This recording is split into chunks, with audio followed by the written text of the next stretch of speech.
عارفه يا ابراهيم انا نفسي نعمل ايه؟ نفسي لو انا كشركه اجيب الاستاف واقول له احنا هننفع كام واحد الشهر ده، مش هتارجت فلوس، هتيجي الفلوس كده كده جايه.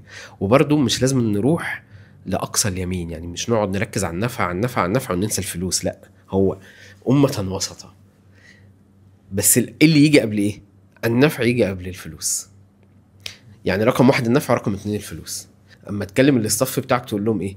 انا التارجت الشهر ده ان احنا ننفع 500 واحد.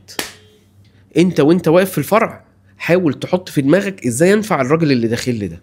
اما الاستاف يفهم اصلا المعنى ده تحس بقى ببركه وخير وتحس بان في يسر مش طبيعي.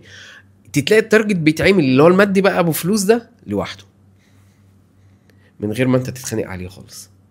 فان انت ازاي بقى تجيب شركه كلها وتقعد تفهم الناس ان احنا المفروض ننفع الناس اصلا، وبعد كده نتكلم في الفلوس. بس لو انت من جواك عايز تنفع اللي قدامك هتلاقي الفلوس بتجيلك بيسر. الاونر اول نشتغل على الافكار عنده والمعتقدات، بعد كده الاستاف لو في افكار ومعتقدات معطله الدنيا نحاول نشتغل عليها. تاني حاجه نبدا نشتغل اللي احنا بنبيع ايه، وازاي اللي احنا بنبيعه ده الناس تؤمن بيه، وازاي ننفع بيه الناس. الفاليو هو اللي بيتحول لفلوس. فكل ما كان عندك قيم انت بتعرف تسوق للقيم اللي عندك، كل ما عرفت تحصل على مادة، كل ما عرفت انت تحصل على فلوس. تصحى ورا القيم، والاستاف عندك لازم يفهم النقطة دي. طيب انا عندي في المجال بتاعنا يستفزني جدا حتة علل للعميل الفاتورة. اعلله الفاتورة ليه؟ طب لو العميل ده مش محتاج الحاجة دي اعملها له ليه؟ فيجي لي طفل مثلا بيلبس نظارة فاعمل له عدسة غالية جدا بتاعت واحد شغال في مكتب، ما مش صح. ايام ما كنت بجري ورا التارجت كنا مش مهم، المهم الفاتورة تعلى.